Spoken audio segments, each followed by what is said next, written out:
Hello, students. Now we are coming to the second chapter of our English book, that is English in Use. इसमें हम second year का, that is third semester का second chapter देखने वाले हैं. Okay. Now ये जो second chapter है बच्चों, ये एक प्रोज है. जो हमने फर्स्ट चैप्टर देखा था वो एक पोअम था. Now this is a prose. इसमें देखिए, इसका नाम है चैप्टर का, this is chapter number 2, a wrong man in workers paradise. मतलब एक गलत आदमी जो कि वर्कर्स पैराडाइज में पहुंच जाता है. जैसा कि आपको इस पिक्चर में दिख रहा है, पैराडाइज का मतलब होता है हेवन, मतलब स्वर्ग या जन्नत. ठीक है. वहां पे जन्नत में लोग जो है, स्वर्ग में सब लोग क्या कर रहे हैं, वहां पे काम करने वाले लोग जाते हैं. अब ये जो है हमारा जो प्रोटोगोनिस्ट है, वो एक गलत आदमी है जो कि हेल की जगह उसको, जो देव यमदूत होते हैं ना, हम लोग बोलते हैं, या एरियल बोलते हैं, एरियल मैसेंजर, वो उसको पैराडाइज में ले जाते हैं गलती से. हेवन में ले जाते हैं हेल की जगह. उसके बारे में ये स्टोरी है पूरी. इसको लिखा है हमारे जाने माने इंडियन राइटर हैं ये, रविंद्रनाथ टैगोर. आप सब इनको जानते हैं. ठीक है. रविन्द्रनाथ टैगोर ने इसको लिखा है. आपको इनके बारे में थोड़ा सा एक नॉलेज ये रखना है रविन्द्रनाथ टैगोर के बारे में, कि इनका बर्थ हुआ था 1861 में. ओके. और इनका डेथ ईयर है 1941. थोड़ा सा ये याद रखेंगे. और इनको नोबेल प्राइज मिला था in the field of literature. वो मिला था 1913 में. ये आप थोड़ा सा इनके बारे में याद रखेंगे. इनको गीतांजलि के लिए ये पुरस्कार मिला था, नोबेल प्राइज फॉर लिटरेचर, और इस वर्क गीतांजलि. चलिए अब हम लोग जाते हैं स्टोरी पर. ये देखिए, यहाँ पे हम लोग इसको देखते हैं. यस.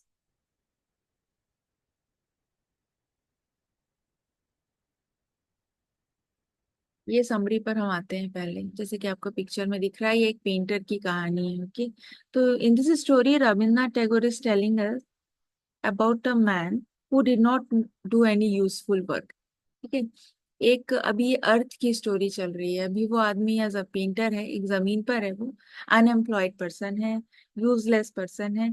वो उसकी लाइफ ऐसे ही गुजर रही है और वो यूं ही हैप्पी है. ठीक है. और वो अपना सारा टाइम किस में बिता रहा है, वो स्कल्पचर्स बनाने में. जैसे कुछ भी ऐसी चीजें बनाता है, किसी भी मैन विमेन या कोई भी थिंग को देखता है, उसके बारे में वो कुछ भी बनाने को, पेंट करने को शुरू हो जाता है. क्ले की थिंग से वो सी शेल्स जो होते हैं उससे भी कुछ भी ऐसी चीजें बनाता है. कुछ भी पेंटिंग्स बनाता है. जैसा उसका मूड होता है, जैसी उसकी इच्छा होती है, वैसे वो बनाता रहता है. तो एक तरीके से वो धरती पर, ना अर्थ पर, एक यूजलेस पर्सन है. तो मतलब धरती पर भी उसके लिए कोई जगह तो है नहीं. उसको सब लोग क्रिटिसाइज करते रहते हैं क्योंकि वो कुछ ऑफिस वर्क, इस तरीके से अर्निंग वर्क नहीं करता है, रेगुलर टाइमिंग वाला वर्क नहीं करता है. बस घर पे बस पेंट करता रहता है. उसका फूलिश बिहेवियर है जिसको भी लोग पसंद नहीं करते. तो वो इस तरीके का बच्चा है, जैसा कि बोला जाता है ना, कि जो एग्जाम के पहले उन्होंने बुक भी नहीं खोला है बिल्कुल, फिर भी वो पास हो गए एग्जाम में. तो इस तरीके से उसकी लाइफ चल रही है. अब उसका जो ये बिहेवियर है, कोई उसको इस तरीके से रोक नहीं पा रहा है इस तरीके के काम करने के लिए. ठीक है. और वो अपने इसी बेतुके कामों में लगा रहता है. जैसा कि सोसाइटी वाले सोचते हैं कि पेंटिंग भी कोई काम होता है क्या, सारा टाइम वेस्ट करता रहता है. अब उसी टाइम पर एक ऐसी चीज होती है कि जैसे उसकी डेथ होती है, वहां पर पैराडाइज से उसको लेने के लिए एरियल मैसेंजर आया है. ठीक है. अब वो सबको दे उसको ले जाने के लिए आया है. नाउ मिस्टेकनली से क्या होता है कि वो पैराडाइज में इसको ले जाता है. उसकी डेथ होती है और एक मैसेंजर आता है, मिस्टेकनली उसको लेके चला जाता है. वो बहुत ही लेजी पर्सन है. अब वो चला जाता है गलती से वर्कर्स पैराडाइज में. अब workers paradise is type of place where useful और बिजी मैन रहते हैं. And he did not fit in at all. वो वहां पे फिट नहीं हो रहा है, लेकिन धीरे धीरे वो वहां पे फिट होने की कोशिश करता है। अब गलती से तो पहुंच गया है, तो अब क्या करेगा? सबका जो वहाँ के लोग हैं, जो वर्कर्स हैं, उन वो अपने फोकस्ड रहते हैं अपने जॉब पर। उनको फालतू की चीजों से कोई लेना देना नहीं है। वो एकदम आइडल पर्सन नहीं है ना, लेजी पर्सन नहीं है। वहाँ के लोग वो अपना टाइम एकदम बिजीनेस में गुजारते हैं। पूरे टाइम वो अपने वर्क में बिजी रहते हैं। और वहाँ पे सब लोग एकदम हरी में रहता है, उनके लिए टाइम बहुत कीमती है। टाइम उड़ रहा है ना। तो उनको वो इसी तरीके की बातें कर रहे हैं वहां पर पैराडाइज में, और गहरी गहरी सांसें ले रहे हैं। They are taking deep breaths, और वो इन चीजों में खुश भी हैं। दे आर वर्कहॉलिक हैं, और उनको काम करना पसंद है। अब ये बंदा वहां पर गलती से पहुंच जाता है। अब वो एमलेस पर्सन है, क्योंकि वो धरती पे भी कुछ नहीं कर रहा था, और अब पैराडाइज में भी वो एकदम लेजी पर्सन है। क्या करे? तो घूम रहा है इधर उधर। उसको तो अपने पेंट ब्रश चाहिए काम करने के लिए, वो उसको मिल नहीं रहे। तो वो ऐसी गलती से फार्मर के फील्ड में भी चला जाता है, और वहीं पे वो सो जाता है कि क्या करे वो वहां पर। ठीक है ना, वहां पे वो सो जाता है। अब वहां पे भी वो किक कर दिया जाता है फार्मर्स के द्वारा, क्योंकि उसको फार्मर्स को तो क्या करना है? अपना फील्ड में काम करना है। ठीक है। तो वो उसको वहां से हटाने की कोशिश करते हैं कि आप हटो, अब यहाँ पर हमारा काम करने का टाइम हो गया है।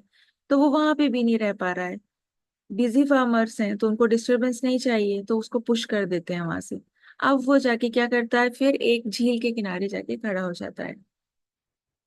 अब वहां पर द मैन मीट्स, एक लड़की है जो वहां पे अपना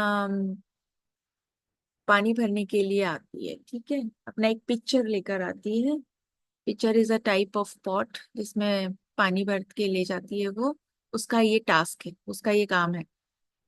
और वो अपना काम इतनी जल्दी जल्दी करती है। वहां पे टोरेंट है, जो ये जो झील है उसमें वो पानी भर के ले जाती है। और उसके हाथ इतने जल्दी जल्दी चलते हैं जैसे कि लोगों के गिटार पर बजाने में चलते हैं। ठीक है। लेकिन उसके हेयर कैसे हैं? एकदम बिखरे हुए हेयर हैं। वो केयरलेसली घूम रही है ना, कॉम्बिंग नहीं करती है। तो और एक जॉबलेस मैन खड़ा है वहां पे, वो उसको देखता है। लड़की उसको देखती है, तो वो सबसे पहले उसे लगता है कि ये कैसा बेगर टाइप, उसे थोड़ी सी दया आती है। शी पिटी ऑन हिम कि ये बेगर जैसा खड़ा हुआ है। उसे बड़ा गंदा सा लगता है कि वो कुछ भी काम नहीं कर रहा है। तो उसको उसको थोड़ी ना सिंपैथी भी आती है उसके ऊपर। तो वो उससे पूछती है, जो लेजी मैन खड़ा हुआ है, कि वो क्या कर रहा है यहाँ पे। And she asked with concern कि if he had no work to do, क्या उसके पास कुछ भी काम नहीं है करने को? तो वो आंसर देता है कि that he did not have any time to work. लोगों के पास यहाँ काम से फ्री होने का टाइम नहीं है पैराडाइज में, और उसके पास काम करने का टाइम नहीं है। So girl did not understand, and she said that she would find some work for him, कि वो उसके लिए कुछ काम निकाल कर लाएगी। Now the man replied that he had been waiting to do some of the girl's work and asked for one of her pictures. अब उसको गर्ल पूछती है कि उसको क्या चाहिए, तो वो बोलता है कि उसको वो किस नाम से बुला रहा है लड़की को, the girl of the silent Torrent. Okay. और वो बोलता है कि उसको कुछ स्केचिंग करनी है, कुछ पिक्चर्स ड्रॉ करनी है। So can she give him one picture of hers? तो उसका जो जवाब है मैन का, वो लड़की गुस्सा हो जाती है कि ये क्या पॉइंटलेस बात कर रहा है कि पेंटिंग ड्राइंग बनानी है। तो वो उसकी बात को नहीं सुनती है, और यूं ही वहां से निकल जाती है ना। नेक्स्ट डे होता है, और ऐसे कई डेज गुजरने लगते हैं। और लड़की तो अनॉयड होके चली गई थी, बट वो फिर her he kept meeting him every day. तो every day the man asked for one of the girls pictures to draw on. तो एट लास्ट गर्ल जो है उसको ही give one of the picture. अब उसमें क्या करता है वो, he started drawing the pictures, drawing lines and putting some colours on it. Now when he had completed his work, the girl looked at the picture. अब जब वो अपना काम फिनिश कर लेता है, पिक्चर को ड्रॉ कर लेता है, तो गर्ल उस पिक्चर को देखती है। अब वो लड़की रात भर सो नहीं पाती है। She was unable to sleep. Why? Because रात भर वो उसी को, she looked at the picture and she was confused. She asked what was the meaning and purpose of all the lines and colours, because they made no significance. और उनका कुछ काम ही नहीं था, without any meaning and without any importance, वो उसको बनाता है। वो पूछती भी है ये क्या है, तो वो भी ऐसी मजाक में जवाब दे देता है कि ऐसे ही यूं ही बना डाला। अब वो रात भर उसको देखती रहती है, लैम्प जला के भी उसको देखती है, कंफ्यूज रहती है।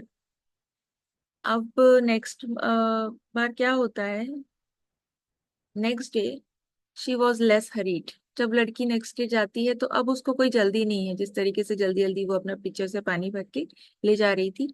अब विदाउट एनी मीनिंग और पर्पस वो वहीं पे खड़ी रहती है। अब यहाँ पर ट्रबल होना शुरू होता है पैराडाइज में, क्योंकि अब लड़की पानी लेकर नहीं आ रही है जल्दी जल्दी, जो उनका काम हैम्पर हो रहा है। अब पेंटर नेक्स्ट काम क्या करना चाहता है, he wanted to make a coloured ribbon for the girl's hair, क्योंकि केयरलेसली उसके हेयर बिखरे हुए थे। तो अब वो उसके लिए रिबन्स बनाना चाहता है। And it did not have any purpose इधर, उसका भी कोई पर्पस नहीं था, बस यूं ही बनाना चाहता था।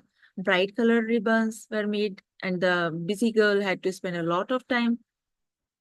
अब वहां पे वो ज्यादा समय बिताने लगी है। Much work was left unfinished, अब ये जो है काम अधूरा रह गया उधर पर। अब लेट होने लगे सारे काम and the workers began to suffer in the workers paradise now.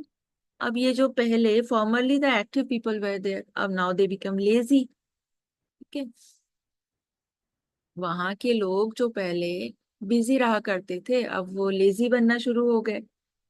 अब what happen to this workers paradise, सब थोड़े कंफ्यूज थे, तो elders were worried and they called a meeting, a serious meeting. What happened to all the workers? Now, all agreed in that meeting that such a thing had never happened in Workers' Paradise. इससे पहले तो workers paradise में ऐसा कुछ हुआ नहीं।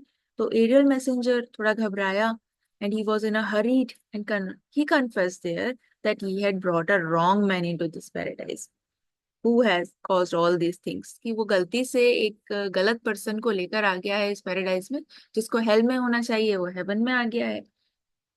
तो उन लोगों ने उसने अपोलोजाइज किया, he was sorry for that.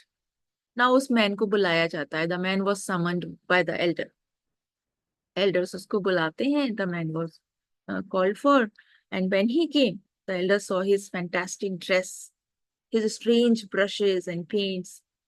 ये सारी चीजें उन्होंने देखी कि ये क्या टाइप का पर्सन है, इसके पेंट ब्रश लटके हुए हैं, बस ये कहाँ से आ गया ऐसे वर्कर्स पैराडाइज में।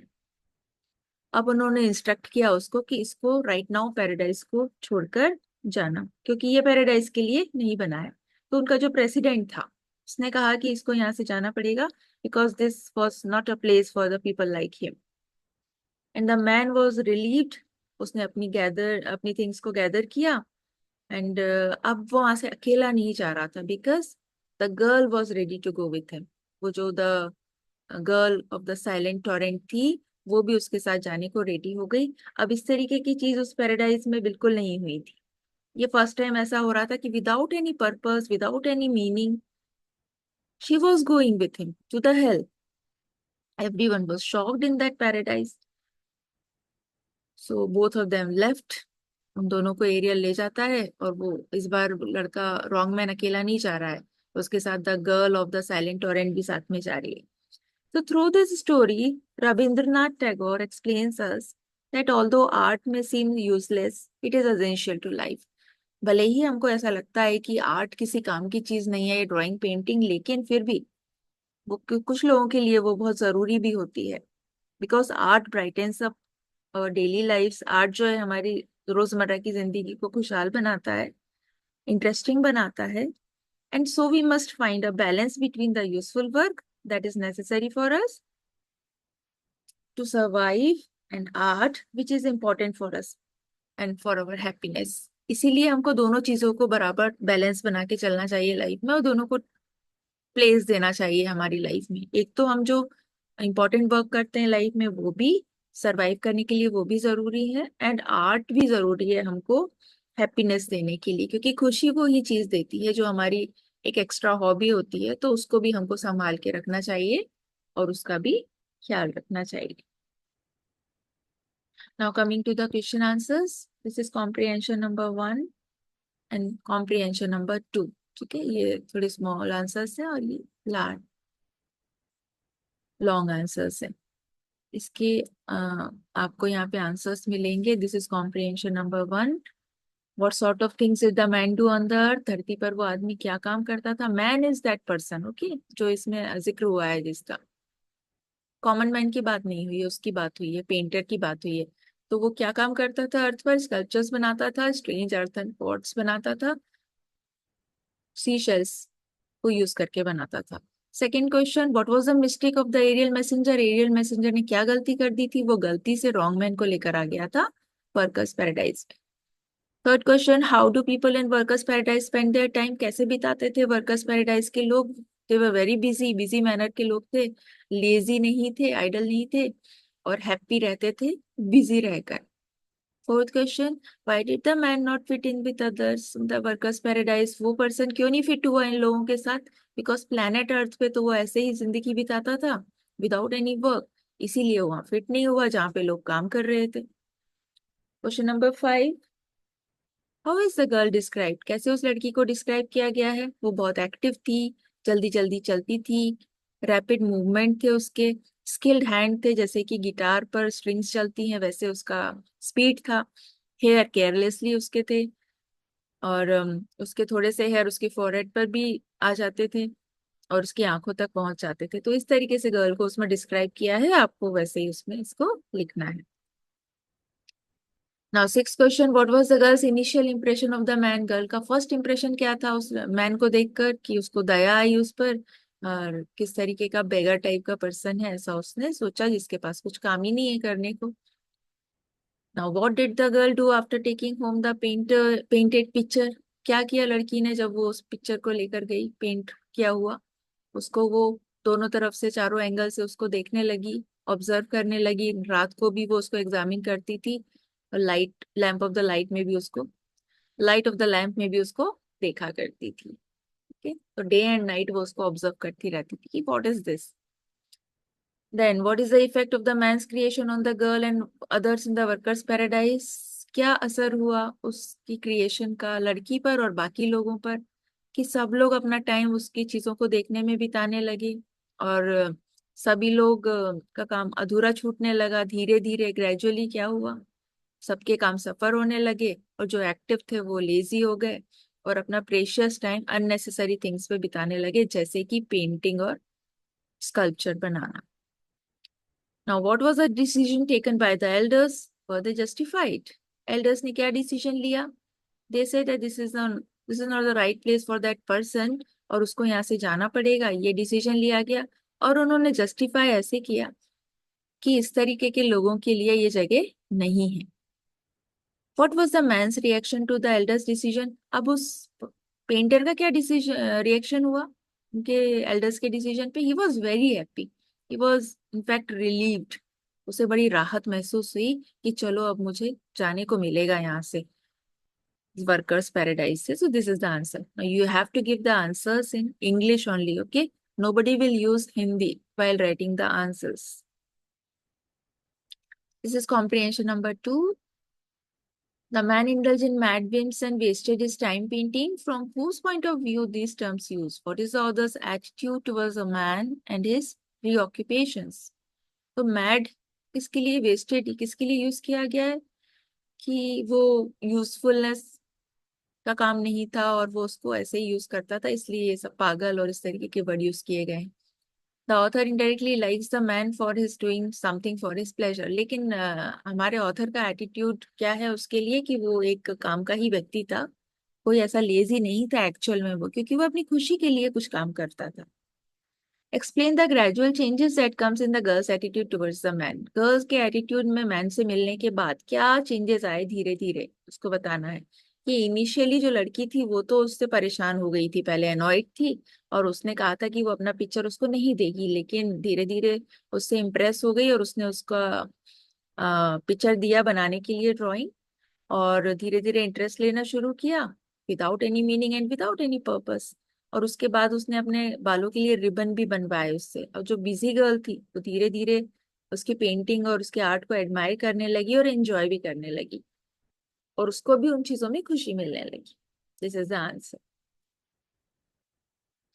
Describe the author's view of the scheme of things in workers paradise. Author का क्या व्यू है, नजरिया है वर्कर्स पैराडाइज की चीजों के बारे में। तो रूटीन वर्क जो लोग करते थे वर्कर्स पैराडाइज में, वो ऐसे कुछ काम का नहीं था। ऑथर ने क्या सजेस्ट किया है कि लाइफ बोरिंग हो जाती है, आप no all work and no play makes Jack a dull boy. तो इस तरीके की एक कहावत है कि आप पूरे दिन काम ही काम करते रहेंगे और कुछ खेलेंगे कूदेंगे नहीं, कुछ अपने इंटरेस्ट का काम नहीं करेंगे, यूं ही रिलैक्स वे में, तो आपने मतलब कुछ भी नहीं किया। तो इनडायरेक्टली ऑथर ने हमसे कहा है कि he is taking the side of that man. ठीक है, वो उसकी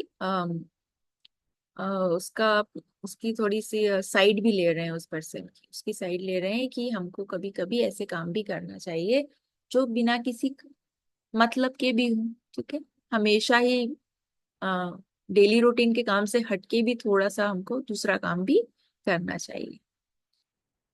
The man says a picture may have no meaning and may serve no purpose. Explain the sentence in the context of the central idea of the story. इसको समझाना है आपको। So the man seems to say that the picture may not have usefulness, but it had aesthetic value. भले ही इस picture की कोई कीमत ना हो, कोई किसी काम का नहीं हो, लेकिन फिर भी वो अपनी एक कीमत रखता है, क्योंकि वो हमको खुशी देता है, हमारे सेंसेस को अलर्ट करता है और हमारे अंदर कुछ इमोशंस जगाता है। जब भी आप कुछ इस तरीके का आर्ट का काम करते हैं तो आप एक एक्स्ट्रा हैप्पीनेस महसूस करते हैं अपने अंदर, एक एक्स्ट्रा एनर्जी आती है। सेंट्रल आइडिया ये है कि art for art sake. It means that art need not have to teach values, give instructions और टेक साइड्स। भले ही आर्ट आपको कोई आपको वैल्यूज, कोई मॉरल वैल्यूज ऐसी चीजें नहीं सिखाता है, कोई इंस्ट्रक्शंस नहीं देता है, लेकिन फिर भी आपको वो एक एंजॉयमेंट देता है, एक हैप्पीनेस देता है, कि इनर रिलीफ देता है, जो आपकी मेंटल हेल्थ के लिए बहुत जरूरी होती है। तो फिजिकल के अलावा हमको मेंटली भी हेल्दी रहना पड़ता है। उसके लिए हमको अ, भले ही वो ये चीजें हमें कोई मैसेज ना दें, कोई अप्रिशिएट ना करे, हमको अपने इस पार्ट को भी जिंदा रखना चाहिए हमारे अंदर। ठीक है, so this is the answer. You have to go through all the question and answers and get prepared. Thank you.